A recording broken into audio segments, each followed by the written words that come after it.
आम्हावर प्रीती करणाऱ्या आमच्या जिवंत परमेश्वराच्या पवित्र नावात आपणास सलाम. उपासना कार्यक्रमामध्ये आपले स्वागत आहे.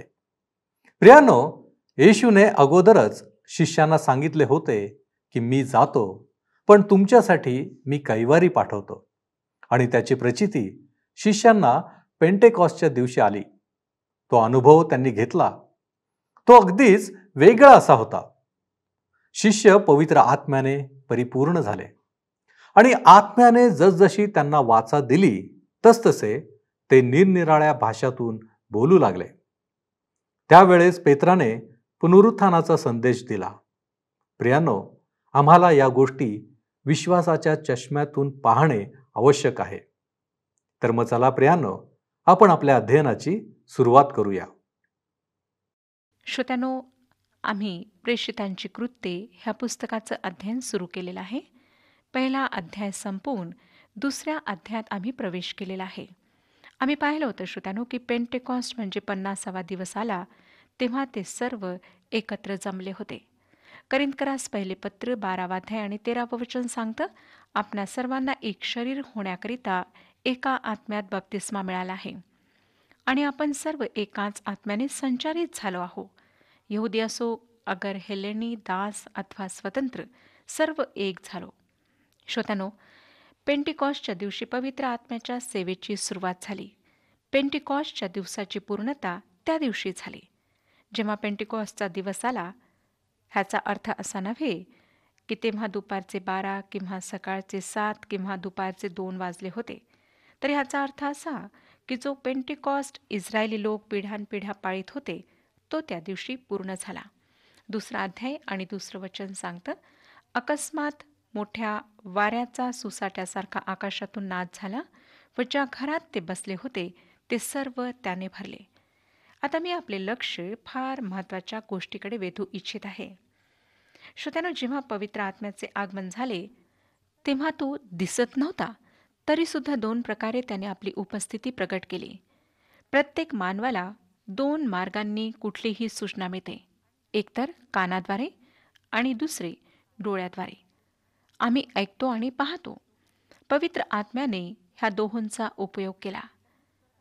कानांनी त्यांनी स्वर्गातून अकस्मात सुसाट्याचा जो वारा सुटला त्याचा नाद ऐकला. हा आवाज ज्या ठिकाणी ते बसले होते त्या खोलीत भरला. आता लक्षात घ्या श्रोत्यानो की तो वारा नव्हता, परंतु वाऱ्याप्रमाणे असणारा आवाज होता. तुफानी वाऱ्यासारखा होता. आणि मला खात्री आहे की सर्व यरुशलेमकरांनी तो आवाज ऐकला असेल. ज्या लोकांनी चक्री वादळाचा अनुभव घेतलेला आहे त्यांना माहीत आहे की तो आवाज किती भयंकर असतो.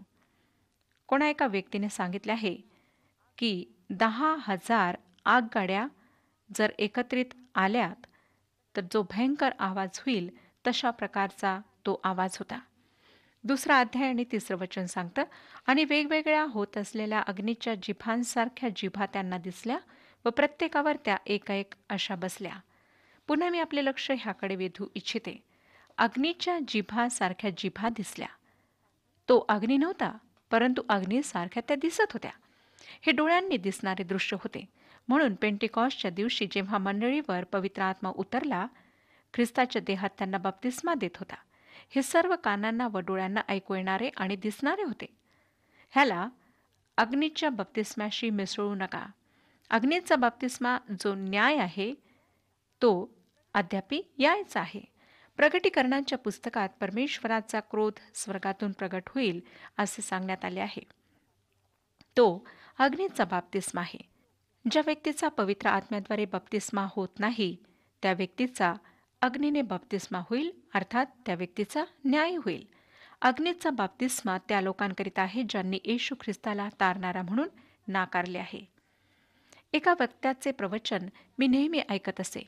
मी त्या व्यक्तीचा फार आदर करीत असे, परंतु काही बाबतीत श्रोत्यांनो आमची मते मात्र भिन्न होती.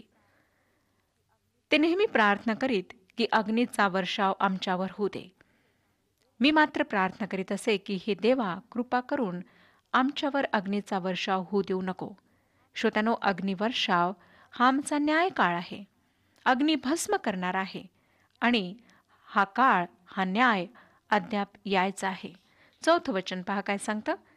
तेव्हा ते सर्वजण पवित्र आत्म्याने परिपूर्ण झाले आणि आत्म्याने जसजशी त्यांना वाचा दिली तसतसे ते निरनिराळ्या भाषातून बोलू लागले. हे वचन आम्हाला सांगतं की ते सर्व आत्म्याने परिपूर्ण झाले. आता आपणापैकी काही लोक प्रश्न विचारतील की काय पवित्र आत्म्याने त्यांचा बाप्तिस्मा झाला होता असे आपले म्हणणे आहे? होय श्रोत्यानो, येशूने म्हटले होते ते सर्व आत्म्याने परिपूर्ण होतील. त्याने त्यांना आज्ञा दिली होती की येरुशलेम सोडून जाऊ नका. पित्याने आश्वासन दिलेल्या देणगीची वाट पहा. ते आत्म्याने भरले होते हे दर्शविते की विश्वासणाऱ्यांसाठी ह्या युगात पवित्र आत्म्याची जी कार्य आहेत ती पूर्ण झालीत. हे सर्व काही अशा क्रमाने घडले. प्रथम आम्हाला दिसतं की त्यांचा आध्यात्मिक रूपाने नवीन जन्म झाला, अर्थात त्यांनी येशू ख्रिस्तावर तारणारा म्हणून विश्वास ठेवला. प्रत्येक व्यक्तीचा नव्याने जन्म होणे अत्यावश्यक आहे. प्रभू येशू ख्रिस्ताने योहान शुभवर्तमान 3 अध्याय आणि 5व्या वचनात म्हटले की मी तुला सांगतो, पाण्यापासून व आत्म्यापासून जन्मल्या वाचून कोणालाही देवाच्या राज्यात प्रवेश करता येणार नाही. दुसरी गोष्ट, देवाच्या आत्म्याने त्यांच्यामध्ये वस्ती केली. तो त्यांच्या आत आला. रोमकरासपत्र 8 अध्याय 9 वचन सांगतं, परंतु तुम्हामध्ये जर देवाचा आत्मा वस्ती करीत आहे तर तुम्ही देहाच्या अधीन नाही तर आत्म्याच्या अधीन आहात. जर कोणाला ख्रिस्ताचा आत्मा नाही तर तो त्याचा नाही, अर्थात पित्याचा नाही. तिसरी गोष्ट, त्यांच्यावर पवित्र आत्म्याने शिक्का मारून त्यांचे देवाशी अनंतकालीन नाते जोडले. इफिसकरासपत्र 1 अध्याय 13 आणि 14 वचने पहा काय सांगतात. तुम्हीही सत्याचे वचन म्हणजे तुमच्या तारणाची सुवार्ता ऐकल्यानंतर त्याचवर विश्वास ठेवला आणि नीचजनाच्या मुक्तीसाठी आपल्या वतनाचा विसार जो देव केलेल्या पवित्र आत्म्याचा तुम्हावर शिक्का मारण्यात आला आहे. देवाच्या गौरवाची स्तुती व्हावी म्हणून त्याच्या स्वकीय जनाच्या खंडणी भरून मिळवलेल्या मुक्तीसाठी हा पवित्र आत्मा आपल्या वतनाचा विसार आहे. इफिसकरासपत्र 4 अध्याय आणि 30व्या वचनात तो म्हणतो, देवाच्या पवित्र आत्म्याला खिन्न करू नका. खंडणी भरून प्राप्त केलेल्या मुक्तीच्या दिवसापर्यंत तुम्ही त्या आत्म्याच्या योगे मुद्रित झाला आहात. श्रोत्यानो, आत्म्याला खिन्न करणे शक्य आहे, पण खिन्न करून त्याला जीवनातून घालून देणे शक्य नाही. तो विश्वासणाऱ्याला मुक्तीच्या दिवसासाठी मुद्रित करतो. पवित्र आत्म्याने आम्हाला शिक्का मारावा म्हणून आम्हाला देवाजवळ मागणे असे सांगण्यात आलेले नाही. हे असे कार्य आहे श्रोत्यानो जे फक्त देवच करतो. अर्थात विश्वास ठेवल्यानंतर ह्याचे योग्य भाषांतर आहे ख्रिस्तावर विश्वास ठेवल्यावर. ख्रिस्तावरील विश्वास आम्हाला मुक्तीच्या दिवसासाठी आत्म्याद्वारे शिक्का मारतो. चौथी जी गोष्ट आहे ती आहे त्यांचा बाप्तिस्मा पवित्र आत्म्याने झाला. हे बाप्तिस्मा करणाऱ्या योहानाने लूका शुभवर्तमान 3 अध्याय आणि 16व्या वचनामध्ये आधीच सांगितले होते. तो म्हणतो, मी तर तुमचा बाप्तिस्मा पाण्याने करतो, परंतु जो माझ्यापेक्षा समर्थ आहे तो तुमचा बाप्तिस्मा पवित्र आत्म्याने करेल. प्रेषितांची कृत्ये 1 अध्याय आणि 5व्या वचनात आम्ही वाचले होते की योहानाने पाण्याने बाप्तिस्मा केला खरा, पण तुमचा बाप्तिस्मा थोड्या दिवसांनी पवित्र आत्म्याने होईल. बाप्तिस्मा झाला ज्याने त्यांना विश्वासणाऱ्यांच्या देहात सामील केले. ह्याद्वारे मंडळीची सुरुवात झाली. त्या दिवसापासून प्रभू येशूवर विश्वास ठेवणारी प्रत्येक व्यक्ती पवित्र आत्म्याद्वारे बाप्तिस्मा प्राप्त करून ख्रिस्ताच्या देहात सामील होत आहे. करिंथकरास पहिले पत्र 12 अध्याय 13 वचन पहा काय सांगतं. करिंथकरास पहिले पत्र 12 अध्याय 13 वचन. एक शरीर होण्यासाठी आपल्या सर्वांना एका आत्म्यात बाप्तिस्मा मिळाला आहे आणि आपण सर्व एकाच आत्म्याने संचरित झालो आहोत. पेंटिकॉस्टच्या दिवशी ते पवित्र आत्म्याने भरले जाण्याच्या प्रक्रियेत हे दर्शविल्या गेले की पवित्र आत्म्याची अन्य 4 कार्येसुद्धा पूर्ण झाली आहेत. पवित्र आत्म्याने भरले जाणे सेवेसाठी होते. पवित्र आत्म्याने भरले जाणे आज सुद्धा सेवेसाठी आहे. इफिसकरासपत्र 5 अध्याय आणि 18व्या वचनामध्ये सांगितले आहे, द्राक्षरसाने बेताल होऊ नका. द्राक्षरसात बेतालपणा आहे, पण आत्म्याने परिपूर्ण व्हा. तसेच प्रेषितांची कृत्ये 1 अध्याय आणि 14व्या वचनामध्ये सांगितले आहे की ते एक चित्ताने प्रार्थना करण्यात तत्पर असत. ते का तत्पर होते? ह्यासाठी की देवाच्या दिलेल्या आश्वासनाची पूर्ती व्हावी. त्याने म्हटले होते की मी पवित्र आत्मा पाठवीन. श्रोत्यानो, पवित्र आत्म्याचा बाप्तिस्मा आमच्यासाठी देण्यात आलेली आज्ञा नाही, हा अनुभव नाही, हे परमेश्वराचे कार्य आहे. येशूवर विश्वास ठेवणाऱ्या प्रत्येक व्यक्तीमध्ये पवित्र आत्मा वास करतो. पवित्र आत्म्याने भरणे त्या व्यक्तीला देवाच्या सेवेसाठी तयार करते. आम्हाला पवित्र आत्म्याने भरले जा अशी आज्ञा देण्यात आलेली आहे. पवित्र आत्म्याने भरल्यावर ते वेगवेगळ्या भाषा बोलू लागले असं आम्हाला दिसतं. 4थं वचन, तेव्हा ते सर्वजण पवित्र आत्म्याने परिपूर्ण झाले आणि आत्म्याने जसजशी त्यांना वाचा दिली तसतसे ते निरनिराळ्या भाषातून बोलू लागले. ह्या भाषा अनोळखी नव्हत्या. रोमी राज्यात यहुदी लोक अनेक भाषा बोलत.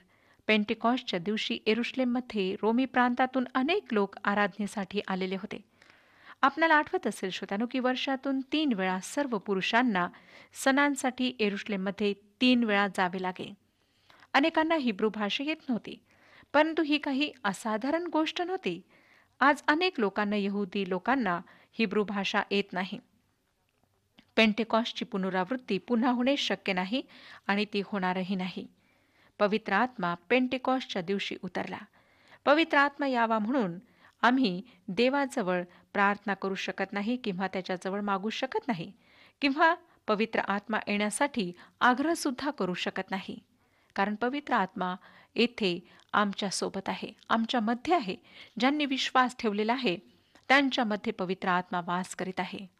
प्रभू येशूने पवित्र आत्मा आल्यानंतर काय करेल ह्याविषयी योहान वर्तमान 16 अध्याय आणि 14 वचनात असे सांगितले. तो म्हणतो की तो माझे गौरव करेल, कारण जे माझे आहे त्यातून घेऊन ते तुम्हास कळविल.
महिमा तुझी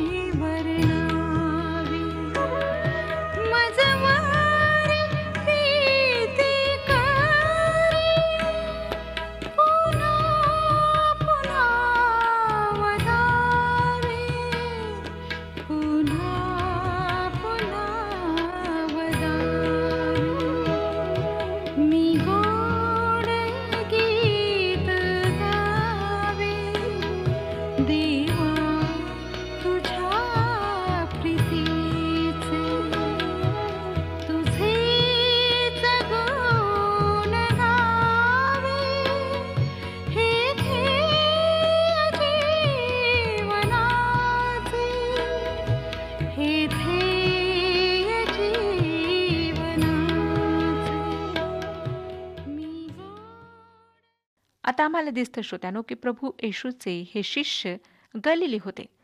त्यांना अन्य भाषा माहीत नव्हत्या. ते मात्र आत्म्याने प्रेरित केल्यानंतर बोलू लागले.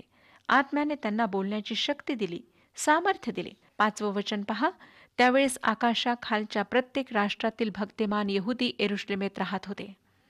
ते सर्व सणासाठी एकत्रित आल्यामुळे त्या ठिकाणी यरुशलेममध्ये होते. 6वं वचन. तो नाद झाल्यावर लोकसमुदाय एकत्र होऊन गोंधळून गेला, कारण प्रत्येकाने त्यांना आपापल्या भाषेत बोलताना ऐकले. तो नाद झाल्यावर असा शब्दप्रयोग उपयोगात आणण्यापेक्षा बाहेरून आलेला आवाज हा शब्दप्रयोग अधिक प्रभावी वाटतो. कदाचित श्रोत्यानो ही जागा मंदिराजवळची असावी. हे लोक गडबड गोंधळाची भाषा बोलत नव्हते. सर्वांना समजेल अशा भाषा बोलत होते. त्या ठिकाणी एक चमत्कार झालेला होता. 7 ते 11 वचने वाचूया. ते सर्व आश्चर्याने थक्क होऊन म्हणाले, पहा, हे बोलणारे सर्व गालिली ना?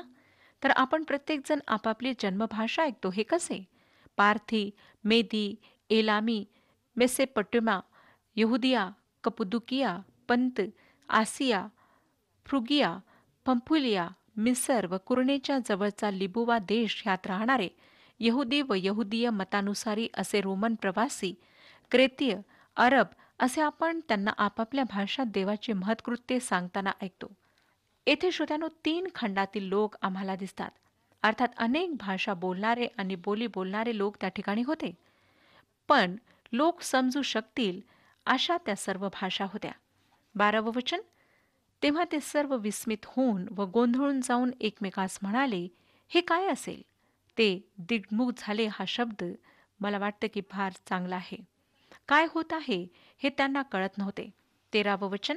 परंतु दुसरे कित्येक चेष्टा करीत म्हणाले, हे द्राक्ष रसाने मस्त झाले आहेत. श्रोत्यानो, ह्याचे शब्दशः भाषांतर गोड दारू आहे, जी मला वाटतं अधिक गुंगी आणणारी असावी. पण आम्हाला आत्म्याने परिपूर्ण होण्याकरिता सांगण्यात आले आहे. सुवार्ता सांगण्यासाठी, शुभवर्तमान सांगण्यासाठी भाषा सुद्धा समर्थ असायला हवी. सगळ्यांना समजेल, सगळ्यांना रुचेल अशी भाषा असणे फार महत्त्वाचे आहे. श्रोत्यांनो, लक्षात घ्या की पेंटिकॉस्टच्या 1 दिवस आधी मंडळी अस्तित्वात नव्हती. ज्याप्रमाणे प्रथम फळाच्या हंगामानंतर 50व्या दिवसानंतर पेंटिकॉस्टचा उत्सव येत असे, तसेच प्रभू येशूच्या पुनरुत्थानानंतर 50व्या दिवशी पवित्र आत्मा मंडळी जी ख्रिस्ताचे शरीर आहे तिला पाचारण करण्याकरिता आला. आता शिमोन ह्या लोकांना उभा राहून उत्तर देणार आहे. तो काय म्हणतो पहा 14 आणि 15 वचनात. तेव्हा पेत्र 11 प्रेषितांबरोबर उभा राहून त्यांना मोठ्याने म्हणाला, अहो यहुदी लोकांनो व यरुशलेमेतील रहिवाशांनो, हे लक्षात आणा व माझे बोलणे ऐकून घ्या. तुम्हाला वाटते हे मस्त झाले आहेत, पण असे नाही, कारण हा दिवसाचा पहिला प्रहर आहे. हे लोक यहुदा प्रांतातील आणि यरुशलेमचे रहिवासी होते. त्या काळी यरुशलेम संपूर्ण यहुदी शहर होते. पिलात व त्याच्या लोकांचे मुख्यालय कैसरिया होते, यरुशलेम नाही. प्रथम मंडळी 100% यहुदी होती. हे सर्व इस्रायली होते, हे आम्ही समजून घ्यायला हवे. मंडळीची सुरुवात यरुशलेममध्ये झाली, मग यहुदियात, नंतर शोम्रोनात आणि पुढे पृथ्वीच्या सर्व भागात पसरली. तेव्हा सर्व यरुशलेममध्ये उपासना करण्यास येत असत. पण आता श्रोत्यानो, त्यांना आज्ञा देण्यात आली आहे की यरुशलेम सोडा आणि पृथ्वीच्या शेवटापर्यंत संदेश घेऊन जा. आम्हाला दिसतं की ही दिवसाची अशी वेळ होती जेव्हा लोक मध्य घेत नसत. हे पेत्र ह्या उपहास करणाऱ्या लोकांना ह्या वचनांमध्ये सांगत आहे. 16वं वचन पहा काय सांगतं. परंतु योएल संदेष्टाने जे सांगितले होते ते हे आहे. तो असे म्हणत नाही की योएल संदेष्टाद्वारे जे सांगितले होते त्याचीच ही पूर्तता आहे, पण तो म्हणत आहे की आपण असे का म्हणता की हे काहीतरी वेगळे आहे, अघटित आहे. ह्या ठिकाणी पेत्र योएल संदेष्टाच्या संदेशातील भविष्यवाणी सांगत आहे. पेत्र जे होणार आहे ते सांगण्याचा प्रयत्न करीत आहे. 17 ते 21 वचनात पहा तो काय म्हणतो. देव म्हणतो, शेवटल्या दिवसात असे होईल की मी मनुष्य मात्रावर आपल्या आत्म्याचा वर्षाव करीन. तेव्हा तुमचे पुत्र व तुमच्या कन्या संदेश देतील, तुमच्या तरुणास दृष्टांत होतील व तुमच्या वृद्धास स्वप्ने पडतील. आणखी त्या दिवसात मी आपल्या दासांवर व आपल्या दासींवर आपल्या आत्म्याचा वर्षाव करेन. म्हणजे ते संदेश देतील आणि वर आकाशात अद्भुते व खाली पृथ्वीवर चिन्हे म्हणजे रक्त, अग्नी व धूम्ररूप वाफ अशी मी दाखवीन. परमेश्वराचा महान व प्रसिद्ध दिवस येण्यापूर्वी सूर्य अंधकारमय व चंद्र रक्तमय होईल. तेव्हा असे होईल की जो कोणी परमेश्वराच्या नावाने त्याचा धावा करील तो तरेल. श्रोत्यानो, पेंटिकॉस्टच्या दिवशी चंद्र रक्तासारखा लाल व सूर्य अंधकारमय झाला नाही.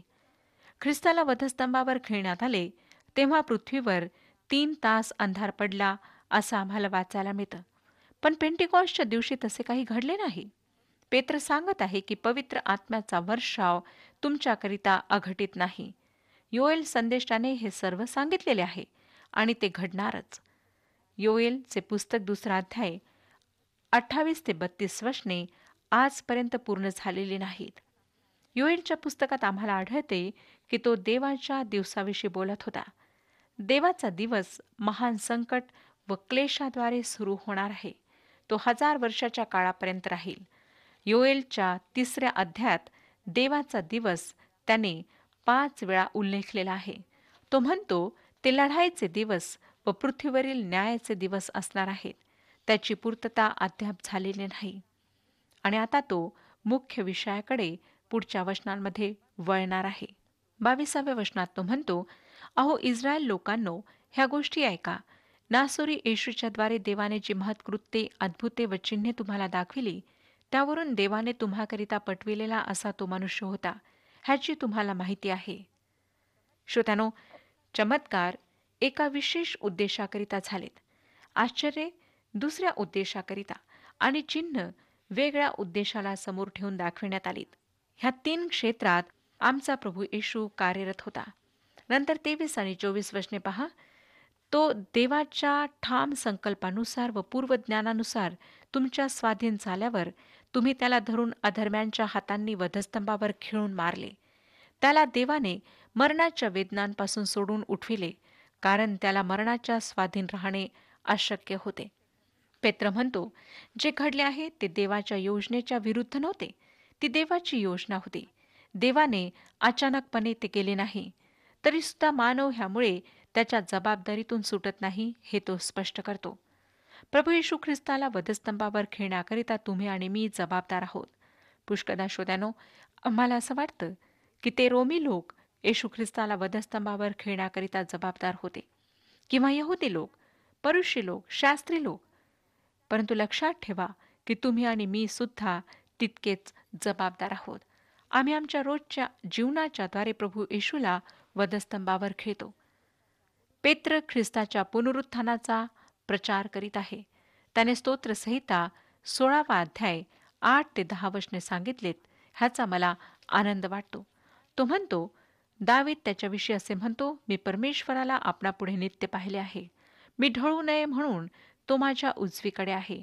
म्हणून माझे हृदय आनंदित व माझी जीभ उल्हसित झाली. आणखी माझा देहही आशेवर राहील, कारण तू माझा जीव अधोलोकात राहू देणार नाहीस व आपल्या पवित्र पुरुषाला कुजण्याचा अनुभव येऊ देणार नाहीस. जीवनाचे मार्ग तू मला कळविले आहेत. तू आपल्या समक्षतेने मला हर्षभरीत करशील. श्रोत्यानो, नरक हा जो शब्द ह्या ठिकाणी उपयोगात आणलेला आहे, त्या शब्दापेक्षा शिओल म्हणजे अधोलोक हा शब्द अधिक योग्य वाटतो. कारण त्या काळी अधोलोकाची कल्पना लोकांना ज्ञात होती. 28वं वचन पहा. जीवनाचे मार्ग तू मला कळविले आहेत. तू आपल्या समक्षतेने मला हर्षभरीत करशील.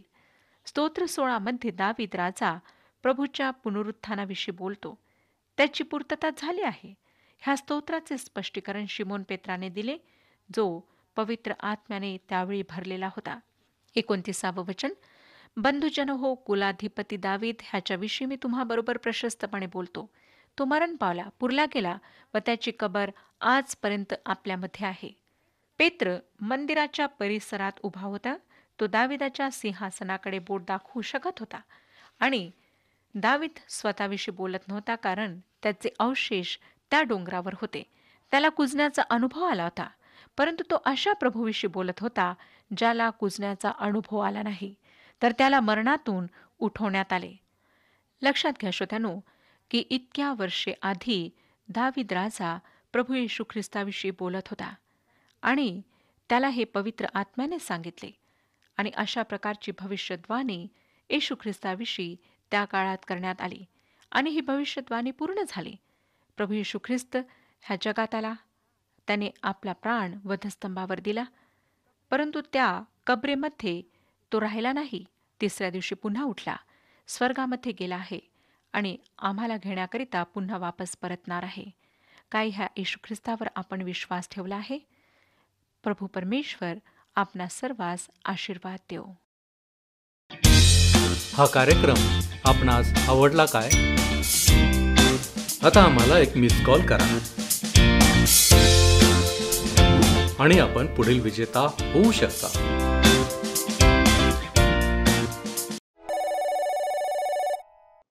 प्रियांनो, ख्रिस्ताच्या स्वर्गरोहणानंतर पेंटेकॉस्टच्या दिवशी खऱ्या अर्थाने पवित्र आत्मा मिळाला. पवित्र आत्मा सक्रिय असताना ज्या ज्या गोष्टी घडल्या त्या अत्यंत विलक्षण अशा होत्या. प्रियांनो, पवित्र आत्मा आमच्याबरोबर असणे आणि दैनंदिन जीवनामध्ये त्याचे मार्गदर्शन मिळणे अत्यंत आवश्यक आहे. शिष्यांचे सेवा कार्य पवित्र आत्मा मिळाल्यानंतर प्रभावी झाले होते. आज आपण आत्मपरीक्षण करू की विश्वासणारा या नात्याने आम्ही काय करण्याची आवश्यकता आहे. मनुष्य या नात्याने आमच्यामध्ये काही उणीवा आहेत काय? पवित्र आत्मा आमच्या मार्गदर्शनासाठी, शिक्षणासाठी आहे काय? आम्ही हे जाणले आहे? आपण प्रार्थना करू. आमच्यावरती प्रीती करणाऱ्या आमच्या महान प्रेमळ परमेश्वरा, उपकार स्तुतीच्या अंतःकरणाने आम्ही तुझ्या चरणापाशी आलेलो आहोत. यासाठी की बापा, जसं तू म्हणालास की मी तुम्हाला कैवारी पाठवेन, खऱ्या अर्थाने बापा तू तुझा पवित्र आत्मा आम्हा प्रत्येकासाठी दिलेला आहेस. होय प्रभूजी, आज आम्ही आमच्या जीवनामध्ये पात्र असावं की जेणेकरून प्रभूजी तुझ्या इच्छा, तुझ्या योजना आमच्या जीवनामध्ये परिपूर्ण व्हाव्यात. होय बापा, तुझा आत्मा तू आमच्यामध्ये दिलेला आहेस, तो सक्रिय असावा आणि त्याचं मार्गदर्शन आम्हाला सतत लाभत राहावं. यासाठी आम्ही स्वतःला तुझ्या पवित्र हातामध्ये सोपवतो. आमच्यामध्ये असलेलं सर्व कठीणपण तू दूर कर, सर्व उणीवा तू काढून टाक आणि तुला जसं हवं तसं तू आम्हाला सिद्ध कर. तारणारा प्रभू येशू ख्रिस्त याच्या गोड आणि गौरवी नावात ही प्रार्थना करतो म्हणून तू ऐक. आमेन. आत्म्याच्या प्रेरणेने चाला आणि ख्रिस्ताला गौरव द्या. प्रभू आपणाबरोबर असो.